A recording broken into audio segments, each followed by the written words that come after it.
वाराणसी से खबर है, जहां पर विवाद में दो पक्षों में खूनी संघर्ष हुआ है। बीजेपी नेता ने गोली मारकर के हत्या कर दी है और गोरख यादव की गोली मारकर के हत्या कर दी गई। बीजेपी नेता ने गोरख यादव की हत्या कर दी है। गोली लगने से दूसरा युवक गंभीर रूप से घायल हो गया। घायल को ट्रॉमा सेंटर में भर्ती करा दिया गया है। लंका थाना क्षेत्र के मधिया की पूरा मामला है। आप ऐसा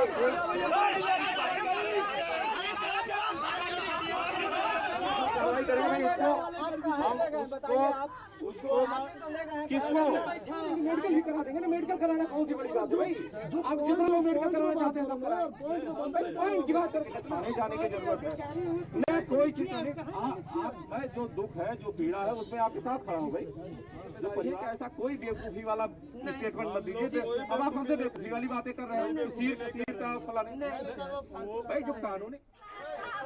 तो आपको बता दें, वाराणसी से खबर है, जहां पर दो पक्षों में खूनी संघर्ष हुआ है। रोहित हमारे साथ, हमारे संवाददाता जुड़ गए। रोहित, सबसे पहले ये बताइए कि आखिर ये पूरा मामला क्या है? देखिए, इन दोनों पक्षों में न कोई पुराना विवाद था, ना आपस में एक दूसरे की जान पहचान भी नहीं थी। बस ये जो मृतक पीड़ित व्यक्ति था अनिल उर्फ गोरख, वो रात को अचानक उसका मन किया मोमोज खाने के लिए घर से निकल के चला गया और ठेले के पास अपनी गाड़ी खड़ा किया। और उसी समय दूसरे पक्ष जो दबंग थे, रोशन जो था जिसने गोली चलाई, वो भी उधर से गुजर रहा था। तो गाड़ी खड़ा करने के बाद से लेके दोनों पक्षों में विवाद हो गई, जिसके बाद रोशन ने अपने पिस्तौल निकाल के दूसरे पक्ष पे गोली चला दी, जो घायल हो गया। उसके बाद ट्रॉमा सेंटर में उसको भर्ती किया, जहां उसकी मौत हो गई।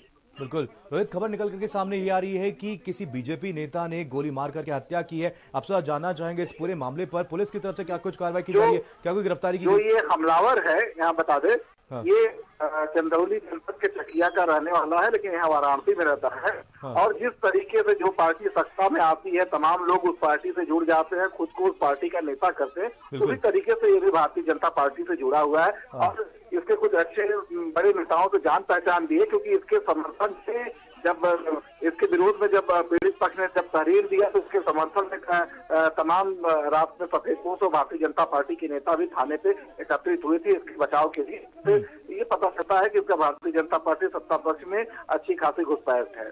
बिल्कुल रोहित, जानना चाहेंगे पुलिस की तरफ से पूरे मामले पर क्या कुछ कार्रवाई की जा रही है? देखिए, इसको हिरासत में ले लिया गया है। हाँ। और रात को ही मुकदमा दर्ज कर लिया गया और आगे की कार्रवाई की जा रही है, क्योंकि मामला एकदम ओपन है। बिल्कुल रोहित, जानना चाहेंगे कैसी स्थिति अभी बनी हुई है, क्या लोग अभी भी यहाँ पर मौजूद हैं, प्रदर्शन कर रहे हैं? तो ये रात को ही लोग आक्रोशित हो गए थे, काफी संख्या में लोग वहाँ एकत्रित हो गए थे। उसी समय पुलिस ने कहा था कि सख्त कार्रवाई की जाएगी, किसी को बख्शा नहीं जाएगा। इसके बाद लोग वापस चले गए थे। फिलहाल स्थिति सामान्य है। बिल्कुल रोहित, आपसे जानना चाहेंगे, जिस दूसरे युवक को घायल किया गया है, क्या उसे भी गोली मारी गई थी और उसकी स्थिति कैसी बनी हुई है? देखिए, यहाँ पे फायरिंग की गई थी, गोली ही चली थी। हाँ। और जिससे जो व्यक्ति था, जो मृतक है, उसकी मौत तो देखिए जिस तरीके से गोली नजदीक से चली थी, घटनास्थल पे ही मौत हो गई थी। हाँ। लेकिन अस्पताल में भर्ती कराया गया और काफी देर बाद डॉक्टरों ने जब पुष्टि की, तब जाके अधिकृत रूप से उसको पुष्टि किया गया कि उसकी मौत हो चुकी है। बिल्कुल, तो रोहित आप बने रहिए, आपसे अपडेट लेते रहेंगे। तो आपको बता दें, मामूली बात को लेकर के ये पूरा विवाद शुरू हुआ था। इसमें एक युवक को गोली मार दी गई, जिसकी वजह से युवक की मौत हो गई है। वहीं दूसरा युवक घायल हो गया, जिसे ट्रॉमा सेंटर में भर्ती करा दिया गया है। तो वाराणसी से खबर है, आपको बता दें, मामूली बात को लेकर के ये पूरा विवाद शुरू हुआ था। इसके बाद लोग काफी आक्रोशित हो गए और इस दौरान पुलिस भी मौके पर पहुंच गई। और आपको बता दें, इस पूरे मामले में एक व्यक्ति को हिरासत में भी लिया गया। तो बीजेपी के नेता के ऊपर आरोप लगे हैं, गोली मार करके हत्या करने के आरोप लगे हैं। आपको बता दें कि गोरख यादव की गोली मार करके हत्या कर दी गई है। इस पूरे मामले में पुलिस की तरफ से आगे कार्रवाई की जा रही है। तो तस्वीरें भी आप तक पहुंचा रहे हैं। आपको बता दें, वाराणसी से खबर है, जहां पर एक मामूली बात को लेकर के ये पूरा विवाद शुरू हुआ था। गाड़ी खड़ी करने को लेकर के ये पूरा विवाद शुरू हुआ था। इसके बाद एक युवक को गोली मार दी गई, उसकी हत्या कर दी गई। तो आपको बता दें, इस खूनी संघर्ष में एक व्यक्ति घायल भी हुआ है, जिसे अस्पताल में भर्ती कराया गया है। बीजेपी नेता ने गोली मार करके हत्या की है। बीजेपी नेता के ऊपर हत्या करने का आरोप लगाया। कोई बेवकूफी वाला स्टेटमेंट मत दीजिए। अब आप हमसे बेवकूफी वाली बातें कर रहे हैं। सिर का फलाने भाई जो कानूनी।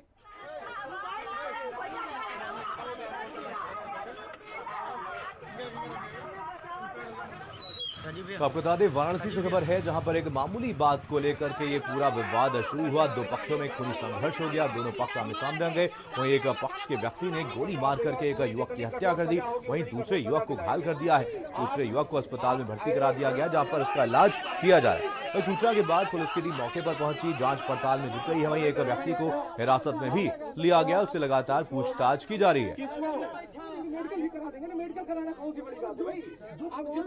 तो आपको बता दें कि युवक की हत्या के बाद ग्रामीण काफी आक्रोशित हो गए, जमकर के हंगामा करते हुए इस दौरान नजर आए। तो लंका थाना क्षेत्र के मलैया का ये पूरा मामला है जहां पर एक मामूली बात को लेकर के खूनी संघर्ष हुआ है।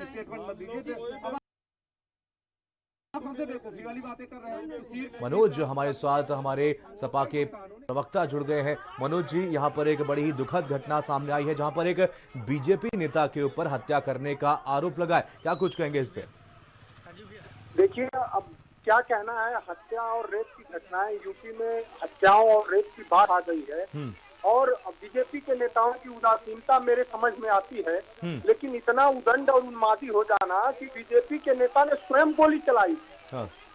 जिसने गोली चलाई वो स्वयं बीजेपी का नेता है और इतनी बर्बर हत्या हुई कि अपने घर में वो अकेला कमाने वाला लड़का था, उसका विश्वनाथ मंदिर के सामने डोसे की दुकान है बीटी पर बीएचयू में, और इतने लोग उन्मादी हो गए बीजेपी के कि सिर्फ वो बाइक अपना हटाने में लेट कर दिया और नेता को इतना नागवार गुजरा कि उसने गोली चला दी, उसके पत्नी के सामने उसकी हत्या कर दी गई। और योगी सरकार के आंकड़े देख ही रहे, आंकड़े इनके कम आ रहे हैं अपराधी। तो आंकड़ों पे न जाए सरकार, और योगी जी से कहना चाहूंगा कि आंकड़ों पर न जाइए, हकीकत का सामना करिए। और साहब, हकीकत ये है कि पूरा यूपी जल रहा है, बिल्कुल पूरा यूपी जल रहा, अपराध की बाढ़ आ गई है और अपराधियों में पुलिस के इकबाल का, सरकार के इकबाल का कोई भय नहीं है, बल्कि जो अपराधी लोग हैं वो ये समझ रहे हैं कि हमारी ही सरकार है। बिल्कुल। मनोज जी, आपको क्या लगता है क्या वजह है कि यहाँ पर अपराध का ग्राफ लगातार तेजी से यूपी में बढ़ता ही जा रहा है? महिलाओं की बात करें, यहाँ पर ऐसे अपराध की बात करें तो इन अपराधों की लगातार बाढ़ सी आती हुई नजर आ रही है। जी, बिल्कुल सही कह रहे हैं, अपराधों की बाढ़ आ गई है और अपराध तब ज्यादा बढ़ता है जब, अभी आप बीजेपी के नेताओं प्रवक्ताओं से बात करिए तो अपराधी को सजा दिलाने के बरस बल्कि उसका बचाव करते नजर आएंगे। तो जब सरकारी अपराधी का बचाव करते नजर आएगी तो अपराधी का मनोबल और हौसला तो बढ़ेगा ही था। मनोज जी, क्या लगता है आपको कि क्या वजह है कि लगातार अपराध का ग्राफ बढ़ता ही जा रहा है यूपी में? इसकी मेन वजह यही है कि बीजेपी के लोग जो है अपराधियों को सजा देने के बजाय बल्कि अपराधियों को सत्ता का संरक्षण दे रहे हैं। जो सरकार का जो न्याय धर्म होता है, जो सुरक्षा देने का सरकार का धर्म होता है, लोगों की सुरक्षा सुनिश्चित करना, तो सुरक्षा सुनिश्चित नहीं कर रही है सरकार बल्कि ये कह रही है अपराधियों को कि आप अपराध करो, हम आपको संरक्षण दे रहे हैं।